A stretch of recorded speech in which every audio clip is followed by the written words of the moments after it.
قریب گیا تھا ان کے کہنے سے، تو مزار کے لوگ طواف کر رہے تھے، میں نے کہا یہ حد ہو گئی قبر کا طواف کریں، میں سیدھا کھڑا ہوا تھا، کسی نے میرے کان میں کہا کہ آپ اپنی طریقے سے فاتحہ پڑھ لیجیے، تو میرے ہاتھ اٹھ گئے، فاتحہ پڑھی، تو میں نے کہا چلو بارش ہو رہی ہے میں بھی بھیگ جاؤں، ہو کر آیا قدموں میں، پھر ایک اور بات نے مجھے ورطہ حیرت میں ڈالا کہ وہ قدموں میں لوگ مٹی ڈال رہے ہیں اور اسے خاک شفا کہہ کے چھو رہے ہیں، کوئی مٹی لے رہا ہے، میں نے کہا یہ عجیب بات، تو لیکن ماں کے قدموں میں جنت ہے، میں نے کہا اللہ کے ولی کے قدم میں، میں نے صرف عقیدتاً ہاتھ رکھا، آپ یقین مانیں کہ مجھے آواز آئی، اپنی ہی آواز وہاں سے سنائی دی کہ بیٹا اتنی باتیں کرتے ہو داڑھی بھی رکھ لو، تو اس دن سے میں نے ہاتھ چہرے پھیرا تو داڑھی نہیں کاٹی، تو اب مجھے تو مزارات والوں سے میاں عبداللہ شاہ صاحب کا جو سوچ کے جاتے تھے وہ فرما دیا کرتے تھے، اور اتنا اچھا انداز تھا کہ وہ ہم سے براہ راست نہیں کہتے تھے، میں کچھ سوچ رہا ہوں وہ کسی اور سے باتیں کرتے ہوئے ہمیں جواب دیتے، ان کا انداز تھا۔ میں ایک دفعہ ان کی زیارت کے لیے بہت بے چین رہتا تھا، جمعے کو اکثر مغرب میں جاتا تھا، میرے گھر والوں کو کچھ کسی تقریب میں جانا تھا، تو میں نے کہا میں تو وہاں جاؤں گا، تو گھر میں نے کہا تالا لگا دیں، تو تالا تو چور کا دعوت نامہ ہوتا ہے، تو میں نے کہا میں ضرور جاؤں گا، تو وہ پھر کچھ زیور کچھ سامان تھا اب نہیں رکھتا ہوں، اس زمانے میں جوتے میں رکھ کے میں چلا گیا، جب حضور میاں صاحب پاس پہنچا تو اصل مغرب میں گفتگو ہوتی تھی، مغرب سے پہلے اجازت دیتے تھے، اس دن انہوں نے بٹھا لیا، اب جب مغرب ہو اندھیرا ہوا تو میں نے کہا مجھے دیر ہو رہی ہے، لیکن ادب یہ کہ جب تک اجازت نہ دے میں نہیں جا سکتا تھا،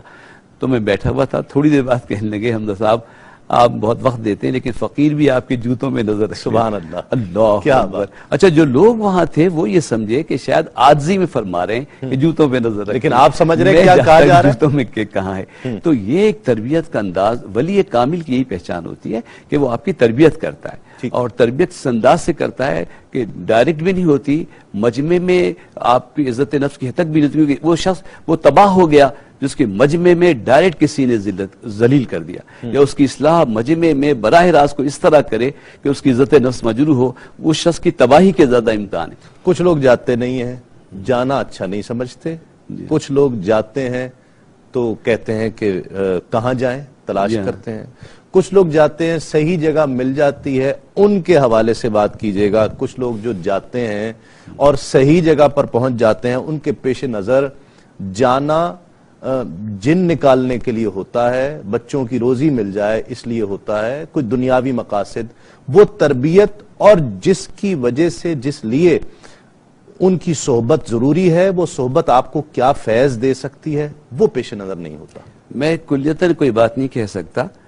مخلوق کو بھی اللہ تعالیٰ ہی بھیجتا ہے اپنے بندوں کے پاس، ٹھیک ہے، جیسے اللہ کسی سے خوش ہو، راضی ہو، اس کی مراد پوری کرے، یا اس کا ایک نظام ہے دنیا کا ارتقاء کا، تو وہ آپ کو اولاد دے دیتا ہے، بیٹے بیٹیاں دیتا ہے، اسی طرح جب اس کا کوئی دوست بنتا ہے نا، پیارا ہوتا ہے، تو مخلوق کو اس کے گھر بھیج دیتا ہے، واہ، بیماروں کو بھیج دیتا ہے، ان جنات کے ستائے ہوئے لوگوں کو وہ کہاں جائیں اگر اللہ والوں کے پاس نہ جائیں، لیکن وہ اگر یہ دیکھ کے جائیں کہ جہاں جا رہے ہیں وہاں قرآن سے علاج ہو رہا ہے، وہاں پیش نظر پیسہ کمانا نہیں ہے، اللہ کا کلام، وہ میری ایک چھوٹی سی کتاب ہے، اس میں میں نے جو حاصل کیا ہے بزرگوں سے، جیسے علم شریف وغیرہ، اس میں لکھ دیا، مجھ سے کوئی پوچھا میں کہتا ہوں آپ خود پڑھیں، تعویذ کی بھی بعد میں ضرورت ہے، آپ خود پڑھیں اور دم کریں، تو اچھے ڈاکٹر بھی ہے نا، اور برے ڈاکٹر بھی ہیں، تو برے عطار ڈاکٹروں کی وجہ سے، عطائی ڈاکٹروں کی وجہ سے ہم اچھے ڈاکٹروں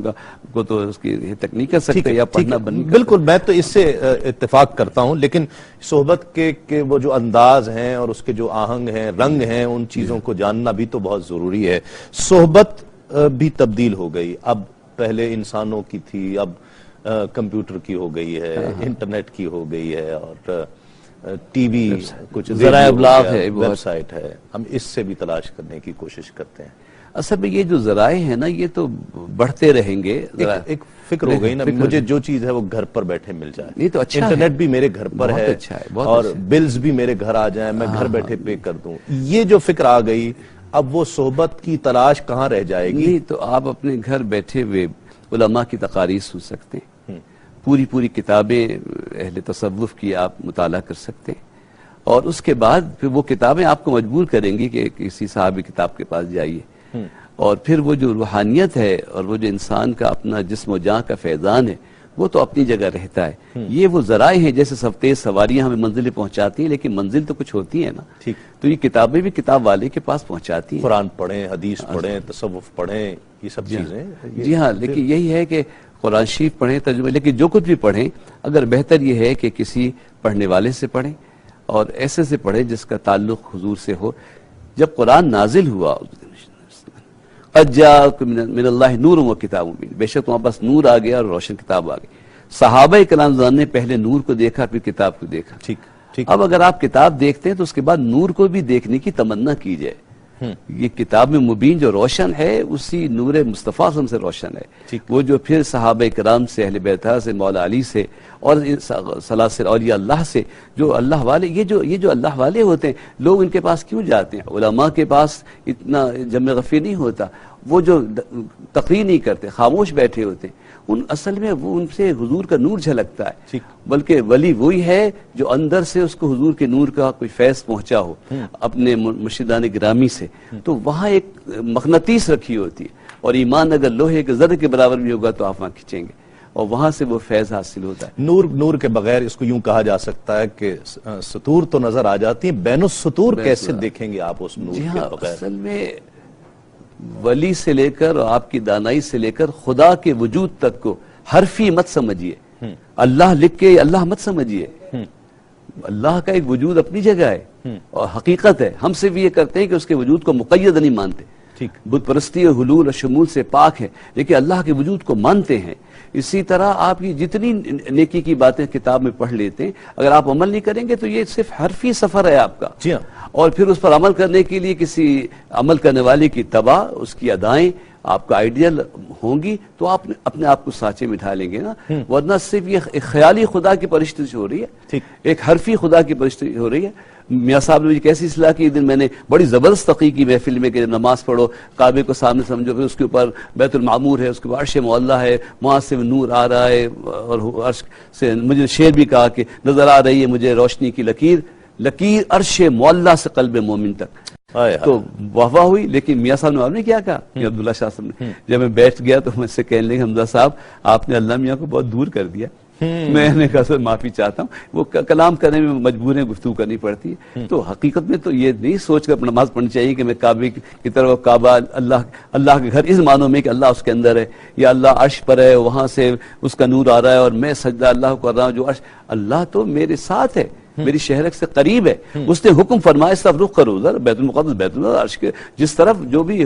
سجود الہ اور ہے، مسجود اللہ ہی ہے. تو یہ قرب، یہ باتیں کہاں سے ملیں گی جب تک کوئی اللہ کا ولی نہیں ملے گا، کوئی مرشد نہیں ملے گا. آپ بہت با کمال مقرر ہیں، بہت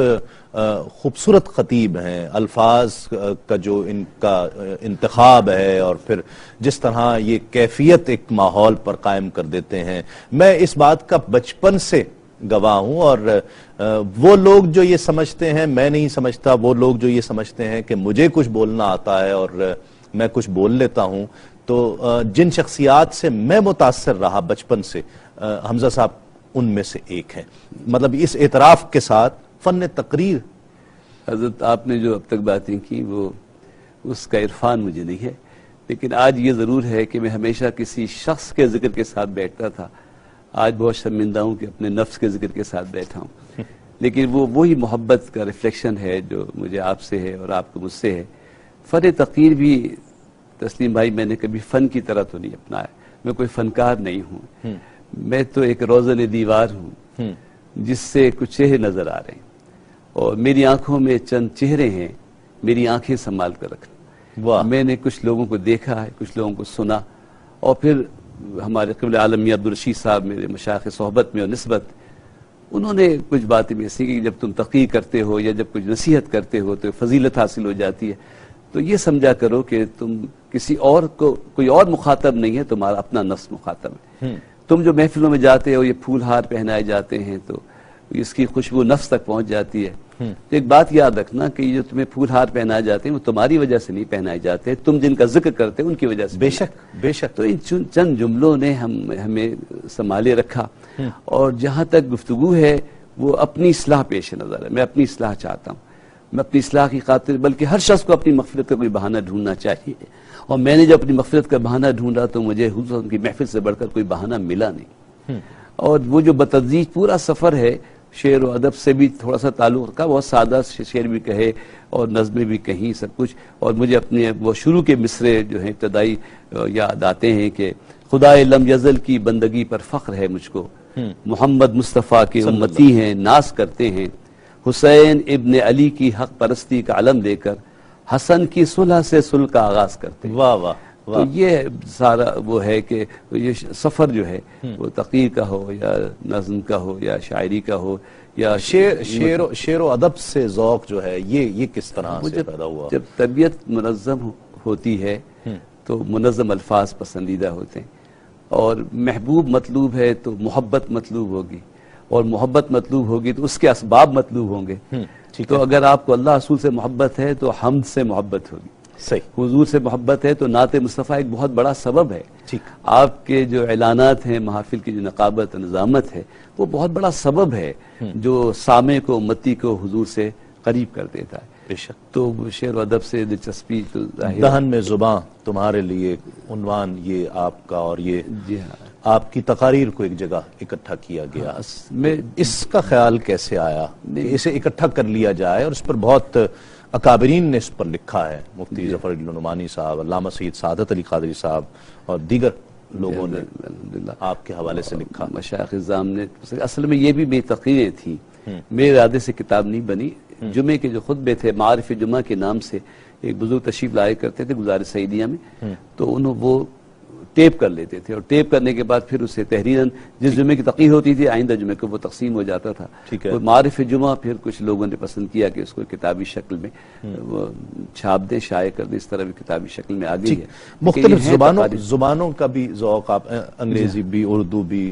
عربی، فارسی آپ جانتے ہیں، یہ کیسے ذوق پیدا ہوا؟ اصل میں ہر زبان کے پیچھے، ہر آواز کے پیچھے سخن ساز ایک ہی تھا، تو اس کی طلب میں جہاں سے بھی آواز آتی رہی، وہ ماں کی تا پردوں سے، تو وہ میں نے جب اس کی رحمت تلاش کی تو انگریزی بھی تھوڑی پڑھ لی، تو اور آواز اتنی پیاری آئی کہ the quality of mercy is not strained, it droppeth as the gentle rain from the heaven upon the place beneath, it is twice blessed, it blesseth him that gives and him that takes۔ آواز آئی کہ رحمت وہ چیز ہے کہ جیسے آسمان سے ہلکی ہلکی پھوار برس رہی ہو، اور رحمت ایسی چیز ہے کہ اس کو بھی خوش کرتی ہے جو دیتا ہے، اور اس کو بھی خوش کرتی ہے، اسے ملتی ہے۔ واہ۔ تو اس طرح مختلف وہ اچھا، جو ہم سفر کی بات کر رہے ہیں، ایک تو جو مدینہ شریف کی حاضری اور پہلی حاضری کا جو ہم تذکرہ کریں گے، لیکن اس سفر میں آپ کمپیئرنگ بھی کرتے رہے، بیچ میں کچھ عرصہ کی۔ جی ہاں، محفلوں میں حاضر ہوا تو پھر مجھے اناؤنسمنٹ کے لیے کہا، نقابت جس کو نقابت نظامت، درمیان میں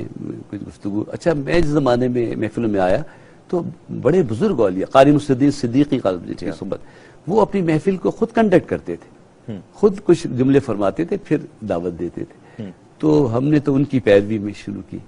اور پیر سید جلال الدین چشتی صاحب نے ایک بہت بزرگ، ان کی محفل میں جاتا تھا تو وہ فرمایا کرتے تھے کہ تمہیں ہم اپنی محفل کے معلن کے طور پہ پہچانتے ہیں۔ اچھا، پھر وہ کچھ اناؤنسمنٹ لمبی ہو گئی، کچھ تقریری شکل ہو گئی، تو لوگوں نے، میرا خیال ہے کہ وہ معلن نہیں معلم ہے، پھر وہ بہت پیاری بات آپ نے فرمائی، تو انہوں نے کہا کہ پھر ان کو تقریر ہی دے دو، تو اس طرح وہ ظاہر ہے کہ پہلے معلن، اس کے بعد تقریروں کا سلسلہ شروع ہوا، اور اس بہانے مجھے حضور صلی اللہ علیہ وسلم کی محفلیں ملی، اور محفلیں ملی حضور کی تو اللہ والوں کے آستانوں میں ملی۔ مدینے والے کا تذکرہ ہو اور فیضان بھی انہی کا ہو، تو جب اس بارگاہ میں سب سے پہلی بار جو حاضری ہوئی، کچھ یاد ہے اس کی کیفیت؟ حضرت ہمیشہ جب تصور تھا، تصویر نہیں تھی سامنے، اور تصویر سامنے آئے تو ہٹتی نہیں ہے روضہ سرکار سے نظر، تا عمر دیکھنا ہو تو ایک بار دیکھنا۔ کیا بات! وہ تو منظر آنکھوں سے وہ نہیں ہوتا۔ پھر جو سفر تھا وہ بھی ایک پیر غلام علی صاحب کے ساتھ سفر تھا، وہ ان کی چشم ظاہر رخصت تھی، لیکن وہ ہم سے زیادہ دیکھتے تھے، اور ان کے ساتھ جو حاضری کا الفاظ، جو حضوری، جو سلام اور پیش ہوا، جو گریزاری ہوئی، اور پھر وہ یہ جون کا مہینہ تھا، سخت 23 جون، دا لانگسٹ ڈے، اس میں مدیشی سے جا کے انہوں نے عمرہ کیا، اور پھر واپس روزے کی حالت میں آئے۔ میں تو بالکل رخصت ہو رہا تھا جب افطار کے وقت واپس سرکار کی بارگاہ میں حاضر ہوا ہوں، تو وہ کچھ ایسے عاشق تھے، مکہ شریف میں بہت کم رہنا چاہتے تھے، وہ کہتے ہیں سرکار کے پاس چلو، یہاں جلال ہے، یہاں 1 نیکی، یہاں 1 لاکھ نیکیاں تو ہیں، لیکن گناہ بھی تو ہے، تو اس لیے حضور کے پاس سرکار کی خدمت میں حاضر ہوئے۔ تو ہم یہ کانسیپٹ میرا خیال کلیئر ہونا چاہیے، ایک تو وہ جو 1 لاکھ نیکی ہے وہاں پر کیوں نہیں کرتے، ٹھیک ہے ضرور یقیناً وہ سرکار کا پسندیدہ شہر ہے اور